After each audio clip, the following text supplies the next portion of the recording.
البتہ ایک مسئلہ جو ہے نور اور بشر کا وہ ذرا تھوڑا سا میں حل کر دوں آج. آپ سمجھتے ہوں گے لا ینحل ہے.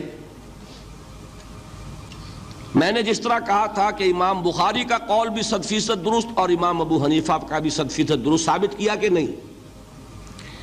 اسی طرح میں کہتا ہوں جو حضور کو بشر کہتے ہیں وہ بھی 100% درست، جو حضور کو نور کہتے ہیں وہ بھی 100% درست. مطلب کیا ہے؟ دیکھیے ہر انسان کے وجود کے دو حصے ہیں. میں نے پہلے دن شاید کچھ بیان کیا تھا. ایک خاکی وجود، اور اینیمل بینگ جو حیوان ہے ہمارا. ایک وہ روح ربانی جو اس میں پھونکی گئی. آدم میں جب وہ روح پھونکی گئی تب وہ مسجود ملائک بنے. فَإِذَا سَوَّيْتُهُ وَنَفَخْتُ فِيهِ مِن رُوحِي فَقَعُوا لَهُ سَاجِدِينَ. دو جگہ آئے تھے قرآن مجید میں ایک شوشے کے فرق کے بغیر، سورہ حجر اور سورہ صاد. جب میں اس کو پوری طرح تیار کر لوں اور اس میں اپنی روح میں سے پھونک دوں تو گر پڑنا اس کے سامنے سجدے میں. ہمارا جو خاکی وجود ہے وہ ظلمانی ہے،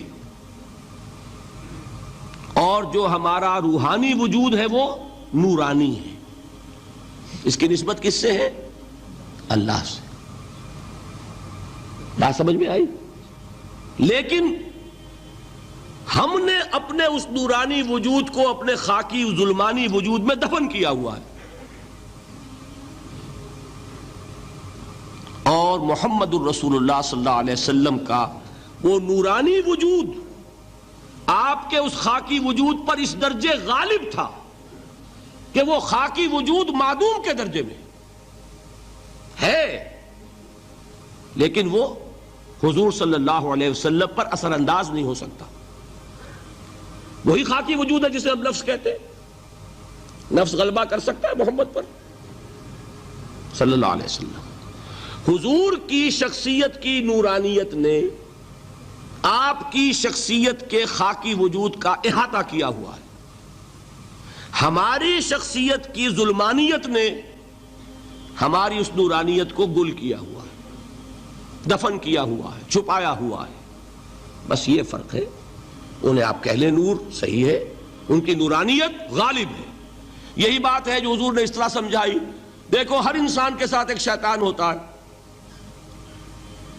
اب کسی صحابی نے بڑی جرت سے کام لیا، پوچھ لیا حضور کہ آپ کے ساتھ بھی ہے؟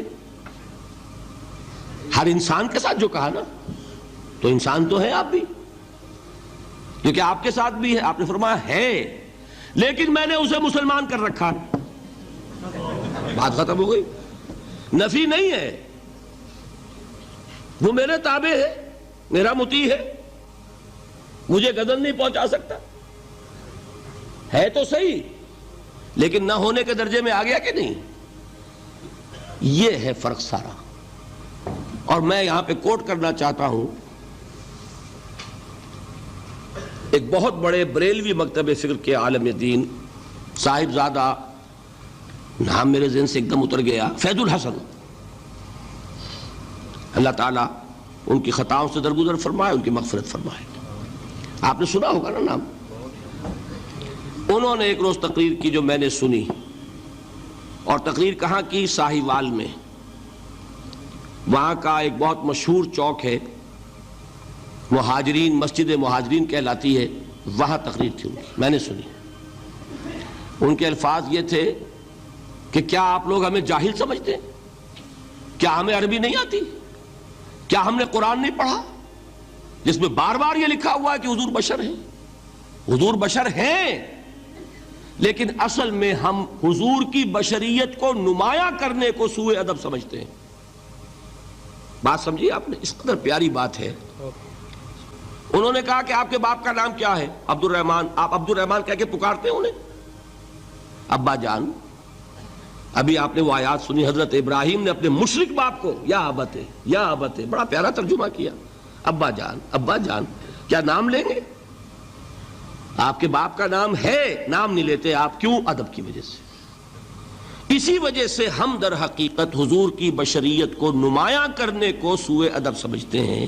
ورنہ کوئی ہم جاہل ہیں، ہمیں عربی نہیں آتی، ہم نے قرآن نہیں پڑھا، ہم جانتے ہیں کہ وہ بشر ہے. بات سمجھ میں آئی؟ کتنی آسانی سے مسئلہ حل ہوتا ہے بشرطے کہ نیت حل کرنے کی ہو۔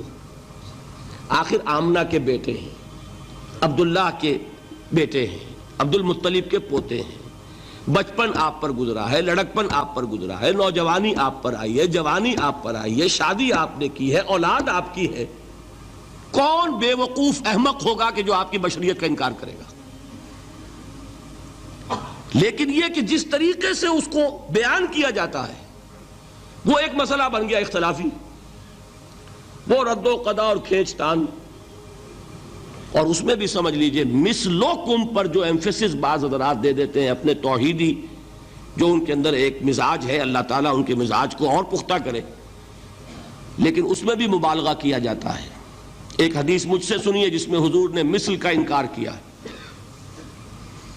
مثلکم کا مطلب اگر کسی نے یہ سمجھا کہ بالکل ہم جیسے ہیں تو بہت بڑی مغالطے میں۔ حضور صوم وصال سے منع فرماتے تھے، خود رکھتے تھے۔ صوم وصال کیا ہے؟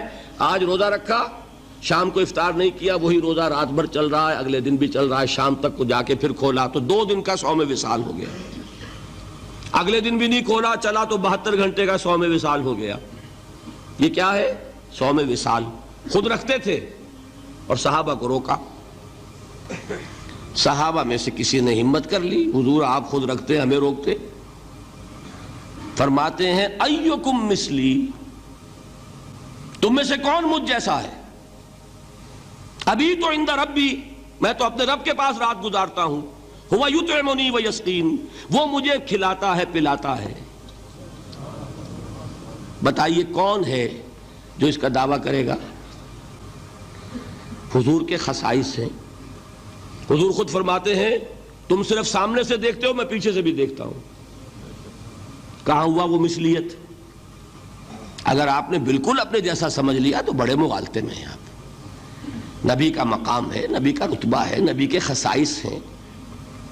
آپ سو گئے تو آپ کی نیند، آپ کی وضو ٹوٹ گئی اور نبی سو گیا تو کہاں گئی مثلیت؟ پھر مثل اس معنی میں کہ بشر ہیں، نسل آدم سے ہیں، اس میں کوئی شک نہیں، اس معنی میں مثل ٹھیک ہے، قل انما انا بشر مثلکم، لیکن ہر اعتبار سے تو نہیں۔ سب سے بڑا فرق یہی ہے کہ وہی آ رہی ہے، معراج پہ تشریف لے گئے ہیں، اس دنیا میں بیٹھے ہوئے بھی جنت کا مشاہدہ فرما لیتے ہیں، کرا دیا جاتا ہے، دوزخ کا مشاہدہ کرایا جاتا ہے،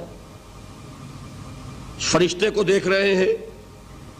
یہ چیزیں ہیں، اور پھر خصائص جیسا کہ میں نے عرض کیا کہ آپ پیچھے سے بھی دیکھتے ہیں۔